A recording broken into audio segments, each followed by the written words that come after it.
저의 목소리를 듣고서 바로 인공지능이 목소리로 결과값을 냅니다. 이제는 중간에 텍스트로 전환하는 것이 없거든요. 그러다 보니까 뭐가 달라지냐면 네. 저의 목소리가 지금 슬픈지 기쁜지도 인공지능이 알 수 있어요. 오, 왜냐하면 텍스트로 전환하면 그 감정이 네. 모두가 사라져 버리거든요. 이제 관심법도 하는 거예요? 그렇죠.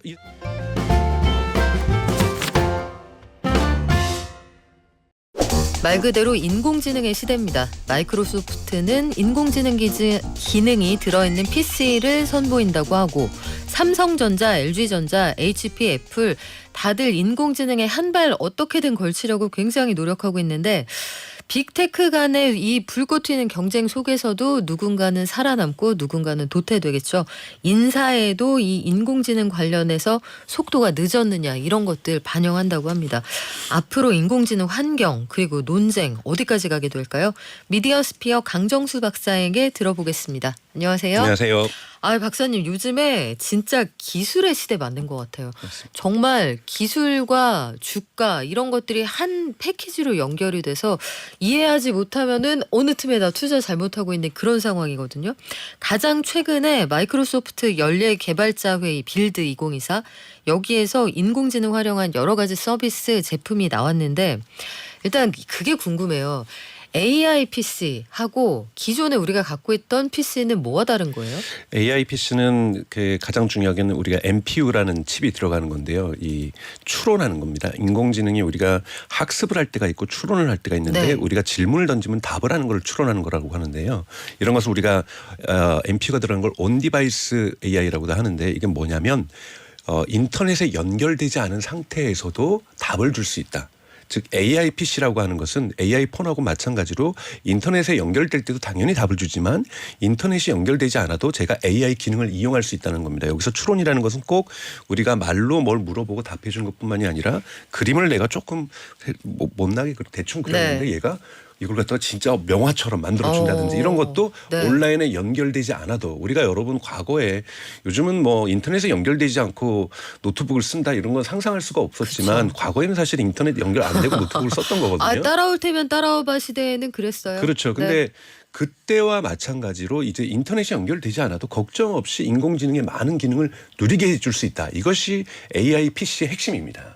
물론 대부분 인터넷에 연결되어 있어서 큰 걱정 없겠지만 이제 그런 인터넷 연결되지 않은 것과 상관없이 여러분들은 이제 AI를 즐길 수 있다 이런 신개념을 가지고서 이제 선전하는 거죠. 왜냐하면 사실은 2020년 전후에서 우리가 코로나 이후부터 시작해서 한번 개인용 컴퓨터가 PC가 교체된 이후에 PC가 교체가 잘 안 됐습니다. 특히 기업에 그렇죠. 있는 PC들 왜냐하면 경기 침체가 계속해서 지속되고 있고 인플레이션도 올라가고 그러면서 기업들이 PC 교체를 좀 주저하고 있었거든요.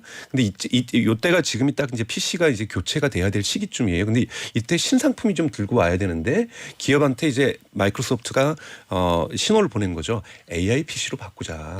그래서 지금 삼성이라든지 에이서스라든지 이런 대표적으로 노트북이라든지 데스크탑 PC를 만드는 회사들이 다 이번에 AI PC를 마이크로소프트와 같이 만들겠다고 선언하는 것은 이제 PC 산업마저도 AI 덕 좀 보자. 뭐 이런 맥락에서 이러한 AI PC라는 개념이 등장했다라고 이해하시면 좋을 것 같습니다.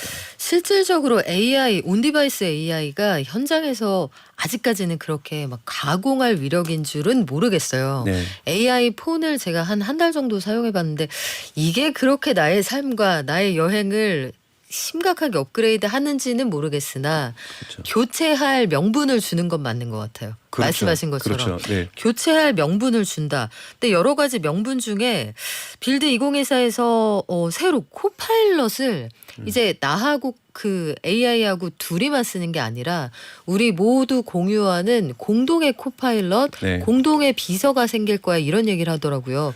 이건 어떤 개념입니까? 이건 이제 팀스라고 하는 이제 우리 여러분들 이제 줌이라는 서비스를 들어보셨을 텐데요. 팀들이 이제 채팅으로 회의를 하기도 하고 네. 우리가 단톡방이죠. 쉽게 얘기해서는 업무를 보면은 부서마다 이렇게 대화를 할 거 아닙니까?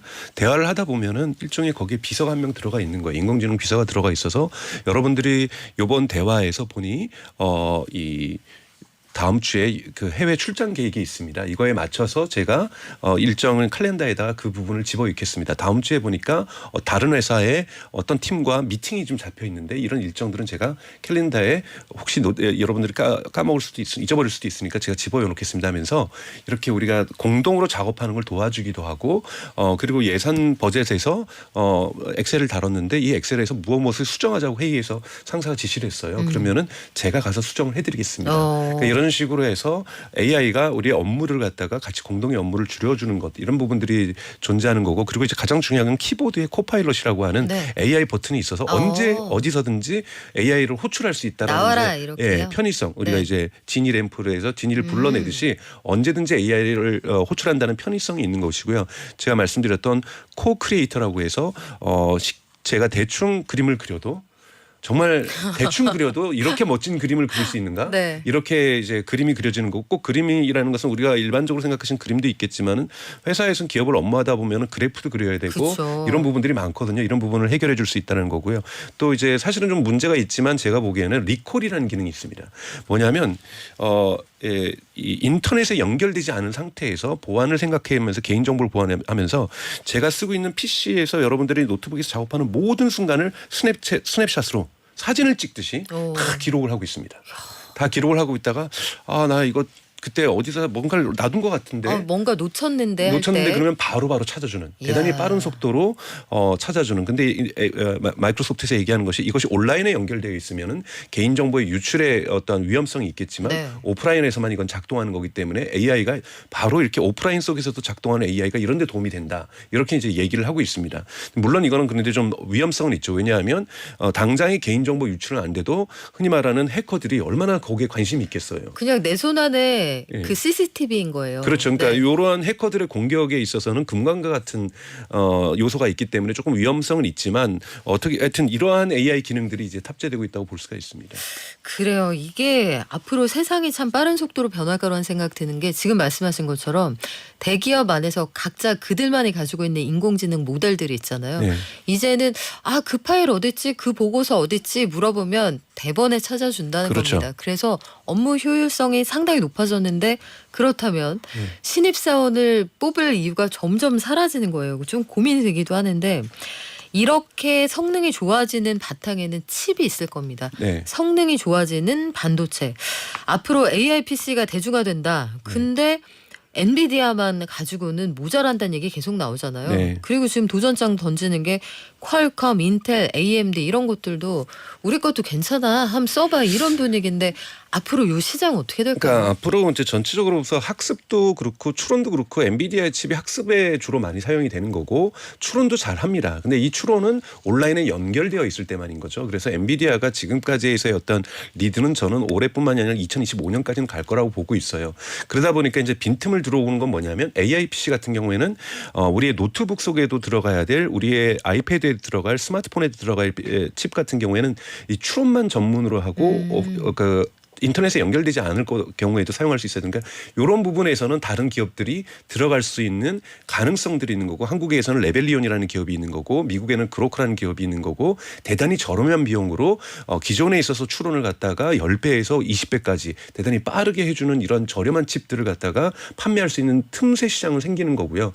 그러나 이제 데이터 센터에 들어가는 부분에 있어서는 아직까지는 많은 시간들이 AMD라든지 걸릴 것 같고요. 근데 네. 이번에 마이크로소프트가 공개했던 AI PC 같은 경우는 퀄컴 칩을 쓰고 네. 있거든요. 그러면서 최소한 애플의 M3 되게 유명하죠. 물론 애플의 M4까지 지금 새롭게 발표했지만 네. M3보다는 그래도 2.5배 빠르다. 이제는 결코 애플에도 뒤지지 않는다. 이런 것들을 퀄컴에서도 만들어낸 거고 이 퀄컴의 칩에는 GPU의 성능도 갖고 있고 CPU의 성능도 갖고 있고 NPU의 성능, 즉 추론만 하는 성능도 같이 통합되어 있습니다. 그래서 퀄컴이 조금 살아난다는 느낌은 지금 받을 수가 있습니다. 그러면 여기는 엔비디아의 그 비싼 칩까지는 필요 없어. 그러니까 시장이 다르고 네. 데이터 데이터 센터에 센터에 들어가는 것이 엔비디아. 들어가기에는 이런 곳들은 아직까지 기술력이 따라가지 못하고 하지만- 당분간 두 개의 시장이 같이 가겠네요. 그렇죠. 예, PC 시장과 데이터 센터 시장인데 데이터 센터 시장이 지금 훨씬 더 큽니다만 그러다 보니까 이제 PC 시장을 키우고 싶은 거죠. 특히 상업용 회사에서 쓰는 PC에 대한 교체를 빠른 속도로 가기 위해서 AI PC라는 걸 만들어낸 거고 여기에 퀄컴 칩이 들어가면서 퀄컴 같은 경우는 최소한 소비자 시장 속에서 자기 입지를 굳히겠다. 여기는 엔비디아의 흔히 말하는 H100 이런 건 들어갈 수도 없는 거거든요. 그렇죠. 사이즈도 안 맞고요. 네. 아니 근데 박사님 그렇게 되면 엔비디아의 그 블랙웰 같은 거 이제 하반기에 나올 텐데 네. 그런 게 각광을 받는 게 비싼데 부르는 게 값이고 초고부가 가치 칩이잖아요. 네. 근데 지금 말씀하신 PC에 들어가는 온디바이스 AI용 칩들은 사실 그렇게 부가가치가 높은 칩은 아니란 말이에요. 그렇죠. 그럼 이쪽 시장은 이렇게 작은 데서 고만고만하게 가고 엔비디아가 이미 데이터 센터 시장을 다 섞어내 버리면 이쪽은 나중에 점점 이렇게 규모가 작아지는 거 아니에요? 그래도 여러분들 소비자 시장이 더 규모도 꽤 있으니까요. 근데 이제 엔비디아 같은 수익률 요번에 오늘 발표났던 79%요. 예, 78.4 그러니까 79%. 네. 이거는 저기 물장사를 해도 이렇게 돈을 벌 수 없어요. 제가 이 숫자를 보고 가이던스 그러니까 지난 분기 발표할 때 전망치가 77%였는데 이게 맞나 숫자가? 그리고 다시 한번 봤는데 거의 80%. 이건 제가 보기에는 했습니다. 조금은 나쁘게 얘기하면은 폭리를 취하는 거라고 볼 수가 있는 거고요. 그러니까 그만큼 돈을 벌고 있다라는 것은 네. 매출 총이익이 78%라는 뭐 79%에 가깝다라는 거는 저는 있을 수 없는 일이라고 저는 생각이 들어요. 정말로 돈을 많이 벌고 있는 거고요. 그렇죠. 그래서 엔비디아를 제가 깎아내리려는 것이 아니라 정말 역사상 이렇게 물건을 팔아서 봉이 김선달도 저는 이렇게 많이 못 벌었을 거라고 저는 생각합니다. 지금까지 이런 제조업은 없었다. 이런 제조업은 네. 없었어요. 그러니까 진짜 소프트웨어도 구글도 80% 60% 이렇게 못 나옵니다. 60% 그를 전후해서 올라갔을 때 최고치의 매출 총이익을 했던 것이 이런 소프트웨어 기업. 여러분 소프트웨어업은 흔히 말하는 한계 비용이 제로입니다. 네. 그러니까 물건 하나 더 만들어도 추가 비용이 0이에요. 그러나 하드웨어는 추가 비용이 계속해서 발생할 수밖에 없는 거거든요. 이런 한계 비용이 분명하게 존재하는 곳에서 매출 순이익이 거의 79% 나왔다는 건 이건 기적에 가깝습니다. 그래서 네. 이런 부분들이 지금 엔비디아의 그러니까 강력한 힘이라고 보고 이것은 근데 고가 지금 부르는 것이 값이 이유일 수밖에 없는 것이 여러분 보셔야 될 것이 작년에도 이러한 미국의 빅테크들이 투자를 많이 했지만 한번 보십시오. 1분기 때 알파벳이 구글이 120억 달러를 투자를 했고요. 네. 그리고 MS가 140억 달러, 아마존이 140억 달러를 투자했어요. 그런데 지금 데이터 센터에서 매출이 얼마가 났냐면은 지금 2분기 때 226억 났어요. 그러니까 지금 알파벳, MS, 아마존 이 세 개의 기업만이 사실은 데이터 센터에서 나오는 것을 사고도 남는 돈을 지금 투자하고 있다라는 거거든요. 네. 그러니 이러한 빅테크 기업들이 어마어마하게 데이터 센터를 사들이고 있다라는 거고 서로 사들이려다 보니까 가격이 천정주로 그렇죠. 올라갈 수밖에 네. 없는 거고 나머지 기업들은 구할 수도 없다라는 겁니다. 그러니까 이러한 상황 속에서 엔비디아의 독주가 계속 갈 수밖에 없는 것은 이 빅테크들이 올해 다 합쳐가지고 약 2천억 달러의 설비 투자를 계획하고 있어요. 여기는 물론 데이터 센터를 짓거나 엔비디아 칩도 사겠지만 데이터 센터도 짓고 건물도 짓고 여기에 에너지도 공급하는 네. 비용이 들어가 있어서 대단히 큰 규모지만 엔비디아는 지금과 같은 매출 규모를 유지하는 것은 걱정하지 않아도 된다. 올해하고 내년은. 그 정도 상황이라고 그렇다면 볼수 있습니다. 투자의 방향도 여기서 좀 읽어보실 수가 있을 것 같은데 네. 최근에 인공지능 얘기할 때 우리가 윤리적인 문제를 계속해서 지적하지 않을 수가 없어요. 그렇습니다. 아주 대표적인 사례가 할리우드 배우 스칼렛 요한슨이 오픈 AI를 상대로 소송전을 예고를 했습니다. 니들 누구 허락받고 내 목소리 갖다 썼니? 이 얘기잖아요. 네. 근데 이게 영화 속의 사만다 목소리가 실제로 영화 허에서 스칼렛 요한슨 목소리였다는 건 널리 알려져 있는데 챗 GPT-4.5의 음성이 너무 비슷하다는 거예요. 이거 우리 청취자 판정단에게 일단 한번 들려드리고 네. 맡겨볼게요. 한번 네. 들어볼까요? Hello, I'm here. Hi. Hi, I'm Samantha. Hey there, it's going great. How about you? I see you're rocking an OpenAI hoodie. Nice choice. 뭐 잉글리시로 뭔가 좋은 얘기를 하는 것 같은데 여러분 생각하시기에는 두 목소리가 어떻습니까?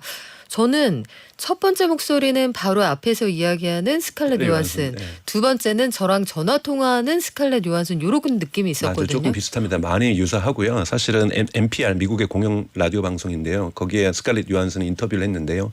무려 2년 동안 협상을 했다고 해요. 누구하고 어떤 것을요? 오픈 AI와 이 네. 목소리를 쓰는 거를 2년 동안 협상을 해왔고 스칼렛 요한슨에게 네. 너의 목소리 좀 쓸 수 있겠니라고 협상을 했는데 네, 왜냐하면 오픈 AI의 샘 알트만이라는 사람이 자기가 가장 좋아하는 평생의 가장 영화가 허다. 그리고 자기는 그 허라는 영화를 인류에 구현하기 위해서 네. 오픈 AI를 만들었다. 직업병이네요. 네, 그래서 당신의 네. 목소리를 쓴다라는 것은 나에게도 영광이지만 인류에게도 많은 안정감. 당신의 목소리를 들었을 때 그 영화를 떠오르면서 그 시대가 오는 거라고 생각하게 될 것이고 그 효과도 있을 것이기 때문에 엄청난 사실은 마케팅 효과인 거죠. 그렇죠. 그래서 허가 이미 확보하고 있는 팬층이 있는데 청취자분들께 그거 안내를 하나 드릴게요. 2개의 목소리를 들려드렸고 첫 번째 목소리가 영화 속에 나오는 스칼렛 요한슨의 목소리, 극중 허의 목소리고요. 두 번째 목소리가 챗 GPT-4.5가 무단 도용한 것 아니냐라는 의심을 받고 있는 그 목소리입니다. 맞습니다. 그래서 마지막까지 스칼렛 요한슨이 2번을 거절을 했다 그래요. 2번을 고심을 하다가 그런 인공지능 시대가 사실은 부정적인 요소도 분명히 있을 수가 있는데 왜 인간이 그런 AI와 사랑에 빠지는 거지 않습니까? 그런데 결국은 나만 빠지는 것이 아니라 모든 사람들이 다 빠지고 있어서 허탈해지는 거잖아요. 나만의 여자친구가 아니었어. 그렇죠. 이렇게요. 그러니까 네. 거기에서 허탈한데 이러한 또 실망감도 줄 수가 없어서 자신의 아이덴티티를 유지하기 위해서 자기는 거절을 끝까지 변호사를 통해서 그것도 마지막 2번째를 했는데 이미 협상이 될 거라고 생각하고 오픈 AI는 다 만들어 놓은 거죠. 그리고 나서 공식적으로 변호사가 이거는 유사하기 때문에 문제가 있다라고 네. 제기하니까 그 목소리를 삭제를 했어요. 아니 그런 사정인 것은 알겠으나 네. 오케이도 안 했는데 서비스 막 하고 그래도 돼요? 안 되죠. 이것이 이제 여러분들 기억하셔야 될 것이 작년 11월에 있었던 오픈 AI의 쿠데타 사건을 여러분 기억하실 거예요. 그때 이제 샘 알트만이 잠깐 물러났었고 그때 많은 이유가 커뮤니케이션 함에 있어서 CEO인 샘 알트만이 일관성이 없다라는 것이 가장 큰 비판이었는데요. 이거를 주도했던 사람이 지난주에 퇴사를 했습니다. 2명이. 그리고 그 부서원들도 다 부서들도 다 나갔더라고요. 해체되고 그러니까 네. 즉 이러한 이 부서가 뭘 담당하냐면 오픈AI의 윤리성을 담당하고 안정성을 담당하는 것이거든요. 그러니까 그러다 보면 회사에는 이렇게 빨리 달려나가려고 하는 사람이 있는 거고 그래도 조심해서 우리가 시장에서 또는 시민의 안정성 소비자의 안정성을 고민해야 된다는 한 축이 균형감을 이뤄야 되는데 이 균형이 작년 11월에 쿠데타가 일종의 이 안정을 주재하는 사람이 힘을 가지려고 했는데 쿠데타에서 실패한 거죠. 그렇죠. 그러면서 그래도 같이 조화를 이루면서 같이 지내겠지 했더니 결국은 나가게 됐다라는 것은 그들이 계속 힘이 빠지고 있었다는 걸 증명하는 거고 샘 알트만의 독주 즉 샘 알트만은 대단히 빠른 속도로 인간에게 필요한 AI를 가져오겠다는 걸 주장하는 사람이기 때문에 좀 더 AI가 오픈 AI는 속도감을 내면서 어떤 위험성은 사후에 개선한다. 사전에 개선하는 것이 아니라 사후에 개선한다는 이런 생각을 갖고 있는 사람이거든요. 그래서 좀 이러한 속도감 때문에 어쩌면 우리 이용자들이 느끼기에는 AI 진화는 더 빨라질 수 있습니다. 하지만 그 피해도 이러한 스칼렛 요한슨뿐만이 아니라도 다른 피해들도 네. 부수적인 피해들도 등장할 수 있다라는 우려감을 가질 수밖에 없습니다. 그래서 이번에 스칼렛 요한슨 논란에서 무명 성우들, 프리랜서 성우들이 사실 나도 요거 개발 단계에서 테스트 해본다고 해서 가서 녹음했는데 내 목소리로 서비스하고 있더라 이런 얘기가 나오더라고요. 벌써 많이 나오고 있습니다. 네, 그러니까 한 2,000명 정도가 사실은 이제 흔히 말하는 오디션을 받고 그 중에서 많은 사람들의 목소리를 땄는데 당신의 목소리를 채택했다 이런 것이 아니라 근데 조금 비슷하게 조금 변조도 가능하겠죠. 네. 기술적으로. 그러면서 쓰고 있는 것들이 느껴지는 거고 100% 같지는 않지만 나랑 비슷하다고 주장하는 사람들이 지금 여럿 나오고 있거든요. 아니 돈을 그렇게 많이 버는 회사가 너무 치사한 거 아니에요? 그렇죠. 근데 이제 너무 치사하고 네. 그러니까 이런 부분에서 제가 보기에는 사실은 개인적으로 이런 식으로 얘기하면 과거에 메타의 저커버기 좀 이런 면이 있었거든요. 우선은 저커버기 항상 그런 게 저질리고 보고 나중에 변호사 비 쓴다. 이러한 생각이었는데 근데 굳이 이런 부분까지도 이렇게까지 했어야 되나. 변호사 말고 원 저작자에게 네, 적당한 대우를 주는 적당히 것. 보상을 하면 되잖아요. 그렇죠. 지금 또 AI가 나오면서 특히 크리에이터들 그 그러니까 이 창조적인 작업을 하시는 분들에 있어서의 많은 일자리를 뺏어간다라는 위험성들을 주고 있고 여러분도 아시는 것처럼 작년에 헐리우드에 있는 작가들과 배우들도 파업을 하면서 AI가 자신들의 어떤 먹거리를 일자리들을 뺏어간다라는 걱정들을 지금 사회적으로 표현하고 있는 상황에서 그리고 뉴욕타임즈는 저작권 위반이라고 고소하고 네. 있고 이런 상황 속에서 조금 더 사회에 대한 배려가 있어야 되는데 이런 부분들이 부족한 것이 지금 오픈 AI의 행보라고 볼 수 있습니다. 근데 정말 가슴 아픈 거는 그럼에도 불구하고 서비스가 너무 좋으면 사실 너무 좋거든요. 이번에 지금 4.5가요? 챗 GPT-4.5 있잖아요. 네. 이거 써보시니까 진짜 어때요? 체감하니까. 우선은 이 반응 속도 속도가 그 전에 GPT-4를 저도 자주 썼었는데요. 네. 반응 속도가 1초가 조금 넘습니다. 그리고 여러분들 실이나 빅스비나 이런 거 쓰면 좀 1초가 높으면요. 중간에 제가 말 껴들 수도 없고 걔가 중간에 말 껴든 걸 또 반응하지도 못해요. 근데 지금 0.3초거든요. 네. 그러니까 이게 뭐 0.3초라는 게 뭐냐면 여러분 눈 깜짝할 사이가 0.3초입니다. 아, 눈 깜짝할 사이에 반응을 한다라는 거예요. 사람이네요. 거의. 네, 기술적으로 이제 네. 과거에는 우리가 말을 하면 그거를 우선 텍스트로 전환을 합니다. 텍스트로 전환해서 그걸 인공지능이 모델에 집어여요. 그럼 인공지능도 결과값을 텍스트로 줘요. 그 텍스트를 갖다가 다시 음성으로 바꾸는 거예요. 이런 단계를 거치다 보니 느릴 수밖에 없었던 거죠. 반응 속도가. 네. 그럼 그런데 이제는 그거를 하나의 과정으로 통합했습니다. 그러다 보니까 저의 목소리를 듣고서 바로 인공지능이 목소리로 결과값을 냅니다. 이제는 중간에 텍스트로 전환하는 것이 이야. 없거든요. 그러다 보니까 뭐가 달라지냐면 네. 저의 목소리가 지금 슬픈지 기쁜지도 인공지능이 알 수 있어요. 오, 왜냐하면 텍스트로 전환하면 그 감정이 네. 모두가 사라져 버리거든요. 이제 관심법도 하는 거예요. 그렇죠. 이 사람이 어떤 감정 속에서 있다는지를 이제 인정하기 때문에 저는 인공지능과 인간에 대한은 더욱더 강해질 수밖에 없는 야. 것이 우리의 감정을 그들이 읽고 그리고 그들 또한 감정을 표현해서 말을 한다라는 거예요. 아니 그러면 이제 궁예 기능까지 추가가 된 거 아니에요? 그렇죠. AI에. 그러니까 0.3초도 중요하지만 여러분들이 명심하셔야 될 것은 감정의 기능을 갖고 있다는 겁니다. 예를 들자면 저는 이렇게 되고 또한 4.5는 여러분 가장 진화된 AI인데 이것을 무료로 풀거든요. 6월 중순부터는요. 그럼 저희 어머니 아버지가 연세가 80이 넘으셨는데 아 이분들은 지금 노인이구나라는 것도 인식할 수 있어요. AI가.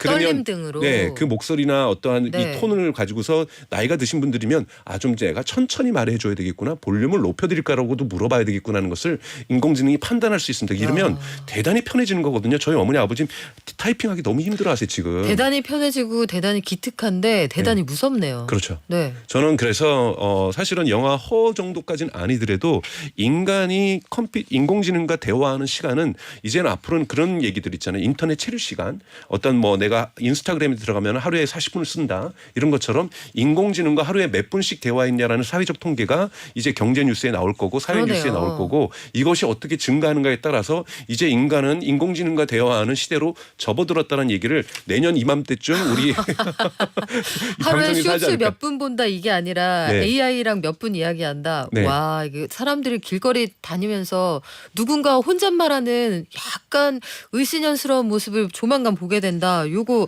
내년에 우리가 이 예언글이 맞는지 한번 다시 볼게요. 그리고 분명히 이거에 따라서 네. 검색 시장, 미디어 시장 다 변할 겁니다. 이 다 부분에 변하는 대해서 시장.